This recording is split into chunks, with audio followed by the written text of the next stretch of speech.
This is Happy Monkey. This is Happy Monkey. Happy Monkey. Happy Monkey.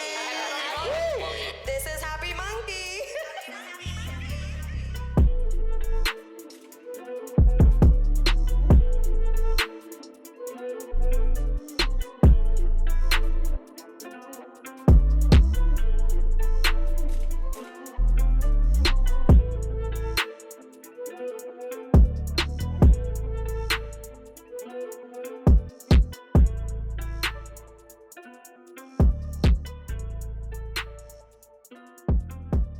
Hello, no one is available to take your call. Please leave a message after the tone. Hey, Happy Monkey. Happy Memorial Day. It's a nice long weekend. Enjoying myself here doing some gummy bears. Happy Monkey 420. It's the best. It's inspiring. Light and love to you all. Wishing you again a happy Memorial Day. Keep on eating those gummies, those cookies, and smoking that weed because it's the best in town. Happy 420.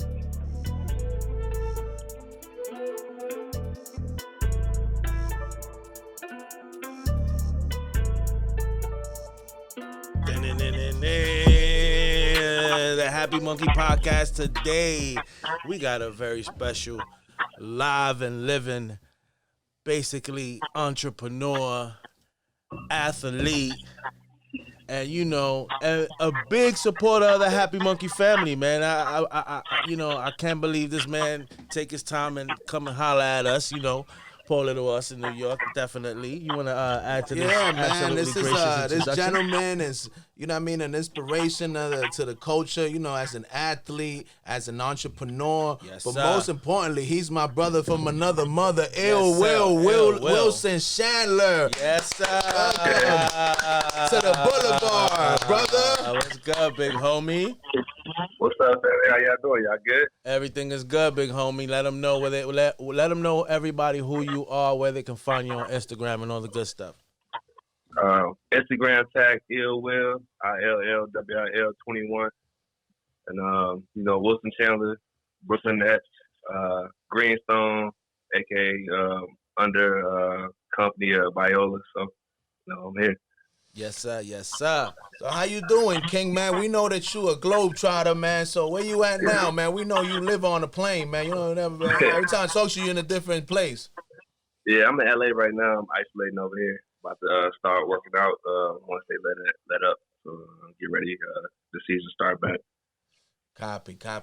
Now, we definitely want to thank you, man, for rocking with us and always being so supportive and checking in with us, man. So right now, it's what we try to do here, Will, is that, people go to CNN and CNBC to get to watch all the doom and gloom. Here we try to keep people positive and optimistic because we all know, there's always, you either see the glass half empty or half full. We see it half full over here. So we always try to give people the positive of like how people like us are still finding a way to still push our brands and still live life to the best of our ability. So my question to you is, how has it been for you, adapting to the whole quarantine thing and still pushing, being an athlete, still pushing, being an entrepreneur and all this stuff? I mean, like you said, just being an athlete. So first of all, I've been blessed, to be able to be at home and still get paid. Outside of not playing basketball, it's been cool transition. I'm a pretty much a loner, Anyway, I'm an introvert, so it gave me time, like, just to sit down and think, build our cannabis brand a little bit more thorough. Really sit down and see, like, what do we need? Like, what are these guys doing? How are we gonna be different? You know what I'm saying? Like, what it takes to stand out and just set ourselves apart from everybody else. And I think from a self standpoint, I think just gave me time also to sit down and just think what I want in life. Things I need. Get rid of the wants and just focus on the things I need. For myself, for my family, for the business. The rest of my basketball career. And just kind of be a open ear for people who going through things, who need help, during this isolation. Some people not blessed enough to be able to get paid and Exactly. and be at home. Some people need to go work, be out doing these crises. Some people can't even work, can't pay their bills, can't have food for their family. So, I think just trying to help out, and be sensitive to the fact that everybody not blessed like me, you guys, so yeah. And that's what I hope people realize, Will. You know what I mean? That I know you are, the way you see things, and we kind of see it over here on the same type of time, that so many people before this felt like they was inadequate because of material things, because of superficial things, and et cetera, et cetera. And I hope people realize now that none of that stuff matters. Very few things matter now. You have a roof over your head, the refrigerator's full, your family's good, your friends are good. All these things that society and people thought was so valuable really don't matter when it really hits the fan. Yeah, exactly. Like people like just happy to get out the house and not take walks. So just think about like, man, we probably been in the crib or working just 24/7, not even like, cherishing those walks and like the fresh air, just simple shit like that. Word.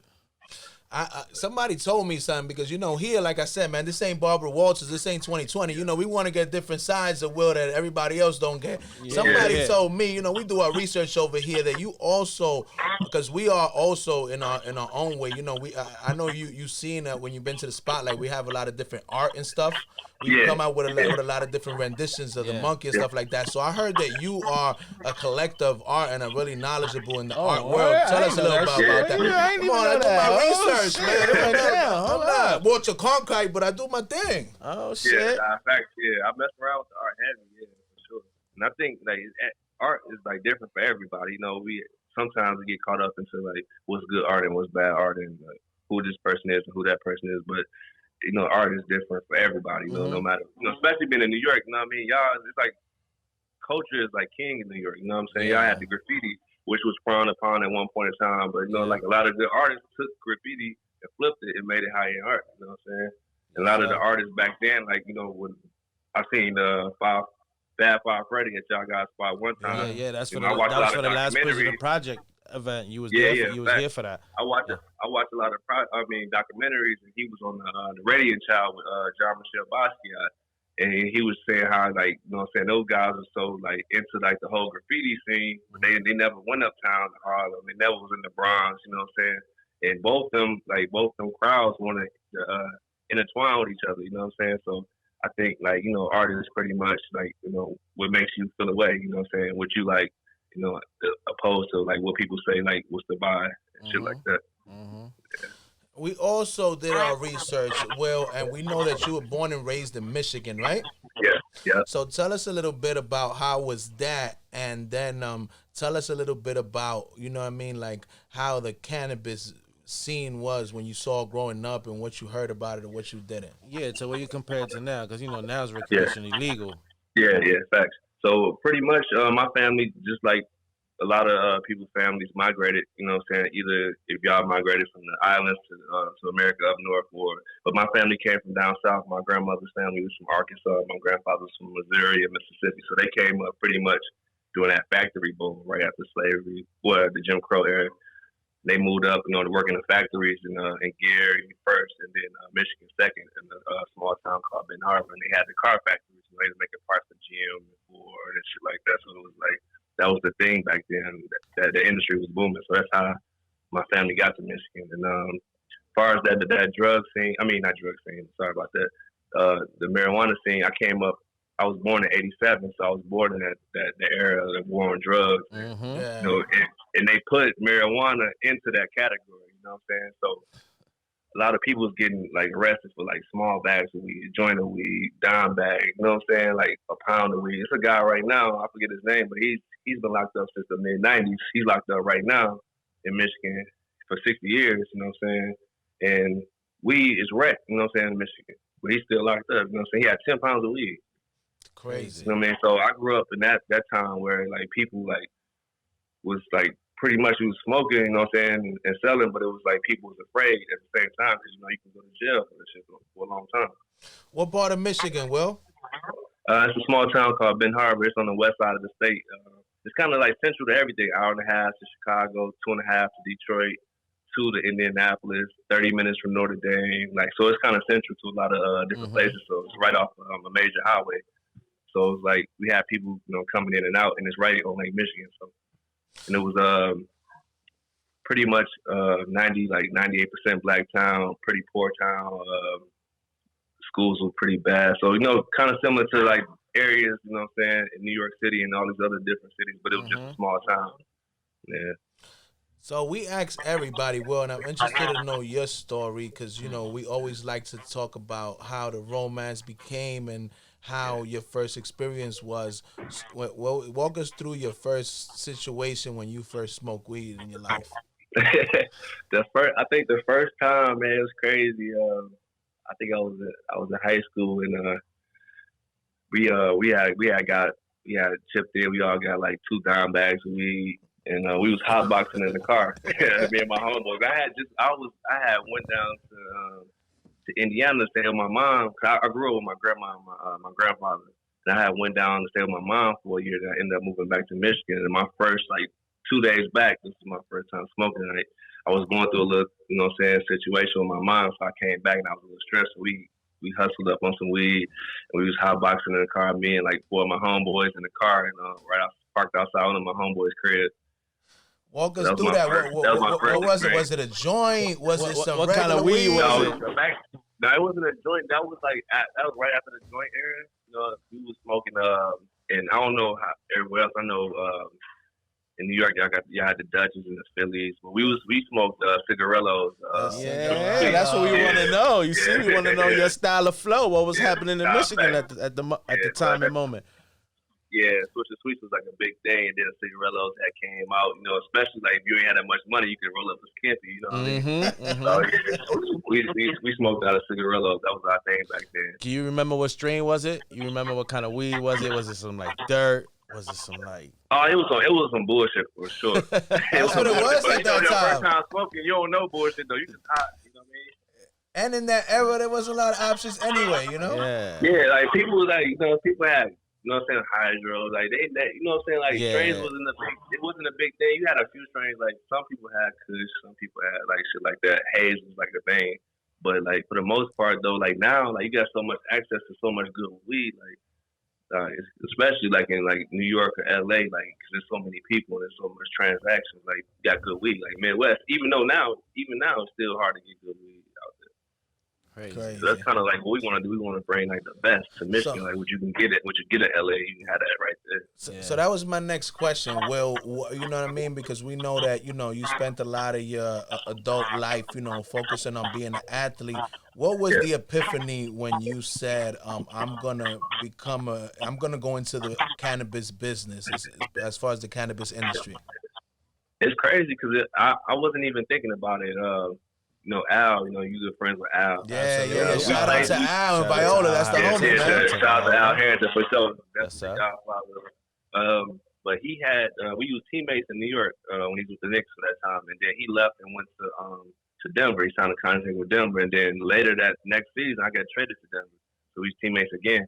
And then I remember him, we was outside the 4 seasons. He was like, man, I want to start this. I've been talking to my cousin, my homeboy. I want to start this weed company. I want to name it after my grandmother, Viola. You know what I'm saying? So I'm I'm thinking people hustling on the streets, you know what I'm saying, trying to provide for family weed. So I'm like, man, I don't know, man. I don't think that shit gonna work in my head. You know what I'm saying? That's what I'm thinking in my head. But I had so much trust in Al, and I know he knew a lot of people, and he was serious about his business always. He's always mingling with business people. So I'm like, all right, I'm gonna give him 20 grand. If it don't work, it ain't gonna hurt me. You know what I'm saying? So I ended up giving it to him, and I never used to check on it. I'm like, one day he came and man, shit going good. I went by the spot, shit was amazing. I'm like, damn, this shit really working. So he was like, I want to branch off to Michigan. I think it's gonna be the next hot spot. So they end up getting this, real estate in Detroit is kind of cheap, compared to LA or Denver, New York, Chicago. So they had this big space that they had. And they was only utilizing one side, so they had another space. So I'm thinking in my head, I can start my own brand, pay them a management fee, just use the same people, just pay them a management fee. They help with my licensing, help me with the grow, just build a brand, and then I'll be under Viola. So that's how that happened, So I did a long-term lease with them, paid them a management fee, and they've been A1, since day one, teaching me the whole game. So I'm still, learning the whole process as I go, but every day is a learning learning experience. So that's how that happened. That's how I got into the whole game. And then now with the retail, I was thinking like since I had to grow, I'm tell my homeboys like, you know what I'm saying, y'all, you know what I'm saying, if y'all get a license for the retail, you know what I'm saying, y'all can just get wholesale from me. Boom, now y'all business owners, but you know how it go. Yeah, But they was like, man. yeah. They was like, they're like, yeah, you know what I'm saying, they wanted checked on it one time. You know, they went easy the first time. Like, they gave them a hard time. Like, nah. So they kind of stopped. So I'm thinking, like, fuck it. I'm going to get a fully integrated business then. I'm going to do a retail, too. So that's how I got to the retail. Like, they didn't do it, so I'm like, I'm going to do it. Fuck it. I got it. So then Viola helped me with the licenses for that. So I got rewarded a license for retail in my hometown. And then the actual cultivation is in Detroit, which is 2 hours away. Oh, so we coming to we need a tour of that when we come to Michigan, man. Nah, facts. You know, y'all get the full red carpet. and I'm really happy to hear that, Will, because you know what I mean. It's important for people that are the hometown hero like you and understand the culture and and watched what it was when you were growing up to what it is now, to really bring that, integrate that into that city and into that state in the right way, because you understand it from all perspectives. Yeah, that's a fact. It's rare that people on both sides. I grew up not having a lot, and then I was able to go to the NBA, so I understand from both sides, from the perspective of having and not having. And being on both sides. So and being in New York too, and being able to live there and just interact with people, just like the whole, like the vibe. Like I said, there's so much culture in New York, just to bring some of those same vibes, and not just throw up a weed shop, what I'm saying, the hood, just because I wanted to actually look nice. In a black neighborhood, had nice shit, what I'm saying? So make sure the architecture's nice, make sure the setup is nice, just like y'all spot, what I'm saying, had nice things like in the neighborhood to show people we can do good business, we can compete with these larger white companies, you know what I mean? No, definitely, and I think that that's what it takes, because, like you said, you're a person that's well traveled. New York, L.A., so you understand the culture from where you grew up at, but then you also understand everything you've seen, and it's only somebody like you is going to be able to integrate it correctly. Yeah, and bring that. Yeah, back home. facts. And then you just gotta learn. Like, you don't know everything. Everything's a learning experience. Like when I came to y'all spot that night, y'all had the event for Grass is Greener. I hadn't seen it at the time, so I went back. I watched it. I didn't even know like the whole history with the weed and the marijuana with the jazz musicians, and the reasons why they banned marijuana. Man. All I knew growing up, it was just illegal. You know what I'm saying? So I didn't know the whole history. I knew some of it, but I didn't know the whole history. And I didn't know like people like love marijuana, and it's just not for just smoking purposes, like relaxing, like people with depression, what I'm saying, people with anxiety, people with sleep, what I'm saying, like you can use topicals if you got pain, body aches. It's just so much, like, what I'm saying, weed can help with that people don't understand. It's not just a drug, what I'm saying. Yeah, and that's a part of our goal has been, Will, where like we feel like we're the nexus between corporate cannabis and culture cannabis, and we feel like we know, because like you said, we kind of seen all sides of the perspectives, that they both are needed in the cannabis industry. It's just that they haven't been working with each other and don't really understand each other, and we've been trying to do our best to bridge that gap. Like you saw that day at that event where you came to, there was all walks of life in there, all classes. And like that's the way that they end up learning about each other, by seeing that they got same goals, they just look at things differently. Yeah, definitely gotta be able to just be open, you know what I mean? So hopefully we keep progressing that, and like people like y'all and other people keep just pushing that same thing, so and people get it.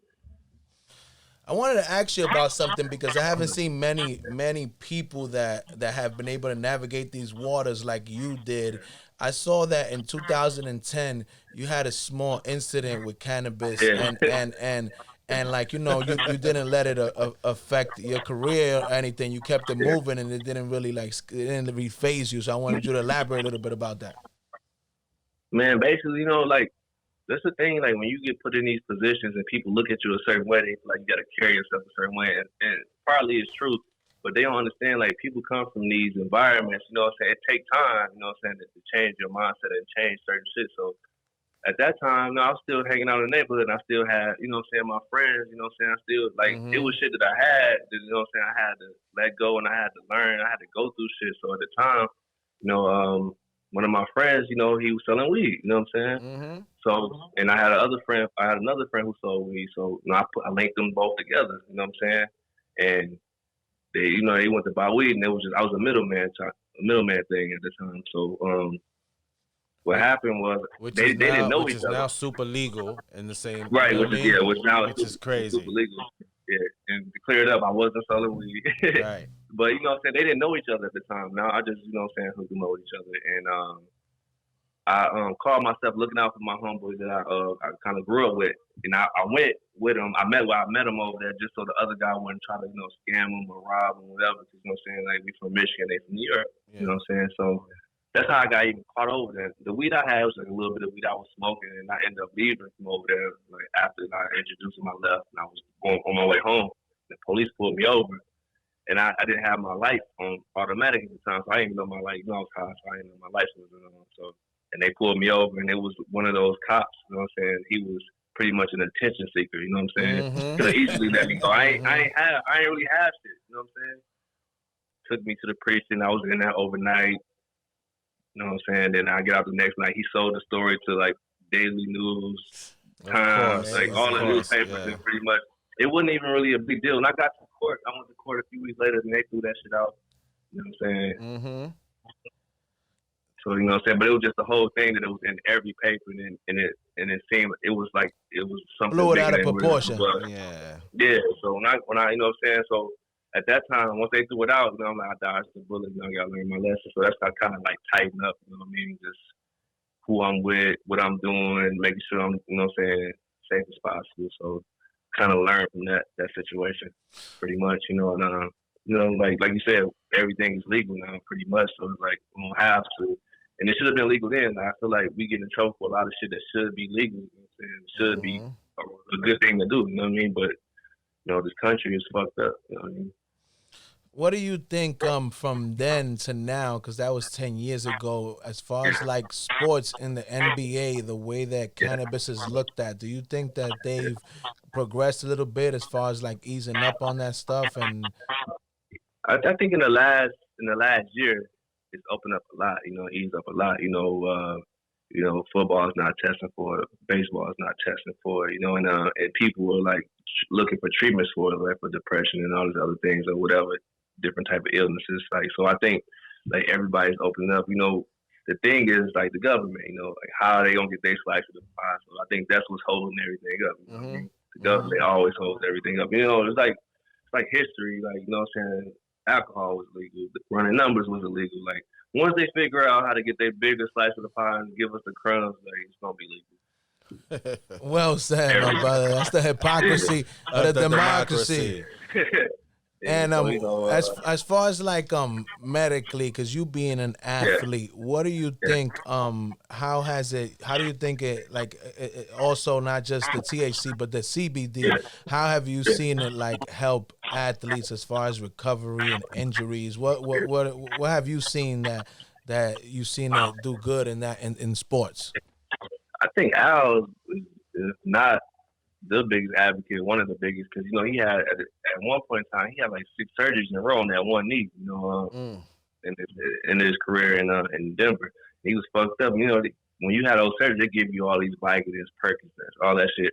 And once you get that shit, it fuck up other shit. So now you're taking stool softeners, you taking shit so you can sleep. You know what I'm saying? Now you're taking a bunch of meds for one thing. You know what I mean? So I think like once he stopped doing that and he actually started taking the CBD, like the ointments and the tablets and stuff like that. And, you know what I'm saying? I think that healed his body quicker. And not only that, he didn't have to take shit for stool softener. He didn't have to take shit to sleep, you know, or for pain. You know what I'm saying? It was good because it's natural. You know what I mean? Ain't no added, no shit in there. It's natural. No, definitely, man. And it's just good, you know what I mean? Like you said, that's why we try to touch on all perspectives of it, because it's like, you know, of course, like, you know, like you said, there's the recreational part, there's the medical part, there's so many different things that this plant. Different parts, you know what I'm saying? Like, that's the thing. It's just like with everything, you know what I'm saying? Like, liquor is frowned upon, you know what I'm saying, when it's alcoholic using it, but like if you at a Met Gala if you have some shit like that drink. You know what I'm saying? Like, Yeah, you people pop a love champagne. alcohol, Yeah, you know what I'm yeah, saying? exactly. I feel like you should look at that with weed. You know what I'm saying? Like everybody got a weed here. You know what I'm saying? Some people take it for certain shit. Some people just like to enjoy it. You know what I'm saying? So it's like whatever. I mean, I just look at it like that. Like, you know what I'm saying? I want to ask you, Will, because you know I ain't never been there, and I want to know from you. You know what I mean? I know you also played in China, right? Yeah. Yeah. So I want to know how's the vibes over there, and how's the culture over there? What part of China? I was in Hangzhou, so it's a big city. I want to say about 10 million people. I want to say. So it's a bigger city. Not obviously not one of the biggest cities over there, but it's a pretty big city. And had pretty much everything. Had JW Marriott, which was nice. Ritz Carlton had clubs, you know. So it was I wouldn't say Americanized, but it was good. Like it wasn't a actual like culture shock. Like a lot of towns and cities over there. It's like a complete culture shock. You know what I'm saying? You might see dogs, you might see people eating dogs, you might see people eating cat. You know what I'm saying? But my experience was good. When I first got there, I got there like a month early before the season started, so I was able to go see the Great Wall. I was able to go see the Forbidden City. I was able to travel and like just see and do and eat. You know what I'm saying? So I had a great experience from that. But once I got to my actual city, it was a good city. But when we started to travel and go to these other towns, you know, there's no like middle class as far as like how like the cities look. Either like the part of towns either really good or it's like you know, it's like. But like the people over there, they love sports. So like being a basketball player, like that was the best thing about being over there. Like people, they like everybody's Michael. If you come from America, everybody's Michael Jordan. So, you know what I'm saying? You know, like what Jordan, the treatment Jordan got here, I got that treatment when I was in China. So that was my first time like actually feeling like a superstar. You know what I'm saying? Like I always got treated like an NBA player, but it's different. Like when you Kobe or you Samaki Walker or something like that. You know what I'm saying? It's a big difference. You know what I'm saying? So I was able to be a Kobe or Kevin Durant when I was over there. And I was the go-to guy on the team. And when I go places, crowds of people, you know what I'm saying? And then they really prideful people too, so they take pride in everything. They don't take no disrespect. They ain't taking that shit at all. You know? And I kind of feel bad, you know what I'm saying, for some of those people over there now, you know, with the whole Trump shit, calling it the Chinese virus, you know, like all that shit just being like super disrespectful. But you know, I understand like it's trade wars going on between U.S. and China, but I had a great time over there. Obviously, I was over there 7 months too long to be in China, but you know what I mean. I had a great experience. Were you able to smoke though while you were there though? Was because I know crazy. China ain't fucking with it, but you get a lot of prison time over there for having weed. But I actually I don't know how I got hooked up with this guy, but he was from New York. And he lived in you find somebody from New York or China? He's from New York, and he lived there. And I don't know what his main job was, but he sold weed. And he pulled up at the JW Marriott on a skateboard. Oh man, it's China, bro. I can't make this shit up, bro. That's the weed crazy. was the worst weed I ever had in my life. It was literally like down to like dirt for real. But at the moment, that shit must have been like fucking caviar. It gave me a headache, yo. That was the only time I was smoking downstairs. Now you're making me want to go there, man, because I'm a history buff, man, and I know there's so much history there. Yeah, it depends on what you're going for. Like if you're going for a vacation, like if you're trying to like relax, or if you're trying to go there like how people go like to London and like shit like that, it's different, you know what I'm saying? Yeah. But if you're going there on some history shit and just want to check out the culture and say you've been to China, I mean, it's definitely a place you should check out. Some cities are better than others, you know. I'll definitely check out Shanghai, Beijing, Hong Kong, like that, those cities for sure. But it's a different vibe than going to like, you know, Europe, different European cities or traveling in the U.S. Definitely a different vibe, you know what I mean? I want to ask you some things we usually ask people. I want to know your perspective on it because we always like to ask people how they felt. How was it that you first found out of HappyMunkey, and how was it the first time you came there? How you felt and what you thought about it? Man, I came. Actually, my first time was when I came with Al for the grass is green. And he didn't really tell me. He just asked me to go by my homie spot. You know what I'm saying? Check it out. You know what I'm saying? See how you like it. Just get ideas. You know what I'm saying for my spot in Michigan. So I'm like, bet. Then we went, and then we walk in. I see people like dressed like me. I see people dressed in suits. I see all types of people there. You know what I'm saying? And I see Bad Five Freddy was a legend, you know what I'm saying? I met y'all guys, you walked me through, you know what I'm saying? So I'm like, damn, this shit is dope, you know what I'm saying? Like, they got I've been answering a lot of times, I got an Amsterdam vibe, but it's American, it's New York, you know what I'm saying? It's a New York vibe, and then I like, like you said, like a good mix of people, and then you had all different classes and then all different races, you know what I'm saying? And they showed, you know what I'm saying, parts of the grass is greener, people spoke. So that was my first introduction. Yeah, man, and that day, thank you I so still much got for the picture coming. from that night too. You know, because Yeah, I don't know if you know about the Last Prisoner Project. Do you know about that? Nah, So that's what the grass is greener thing was for that day. Last Prisoner Project is a gentleman, I think you met him there, Steve D'Angelo, and his team. They got a nonprofit that raises money for all the people doing long-term sentences for cannabis. And that night that you came, we helped them raise $50,000 for that cause, for for lawyer fees, for stuff like that. Yeah, you know what I That's mean? what that was. Yeah. That's fine. Nah, that's dope. Like shit like that, that's needed. That's just as big as the you know what I'm saying, being black in the minority and brown in the cannabis space. Like to like get those people who risk their lives and pretty much like with basketball, if it wasn't no Jordan, it wouldn't be us. And if it wasn't none of these guys, you know what I'm saying, it wouldn't be us. So it's definitely important. Like we help them. Nah, but y'all repping, man. Y'all, you know, between you and Al, y'all basically the biggest black company that's known, brother, in the cannabis space. No. I can't even front. I wish I could take credit, but it's man, I swear, bro, it's Al, bro. He did, you know what I'm saying? I mean, obviously he had a team and he had people believing him, but it was his vision, you know what I'm saying, what he wanted to do. And he let us in, you know what I'm saying? Like, we didn't have to be there, you know what I'm saying? He let us in. He didn't have to, you know what I'm saying, manage my company on the side, you know what I'm saying? He didn't have to help me, you know what I'm saying? So it's definitely him and his team and the vision he had. Just the story behind Viola itself, you know what I'm saying? The name itself, you know what I'm saying? Yeah, it's real. It is deep. It's deep. Yeah, he told me about that personally. And then it's deeper when somebody like you is telling us that you playing with him and he's telling you about this vision at the time. That even helps us see like how deep that was. I was the first person in my head to shoot it down, bro. That tell you how friends sometimes be like that. I'm like, that shit's not gonna work, bro. But at the same time, I believe in him though as a friend, so I gave him the money anyway. Like, fuck it, you know what I mean? And it worked. And it's working.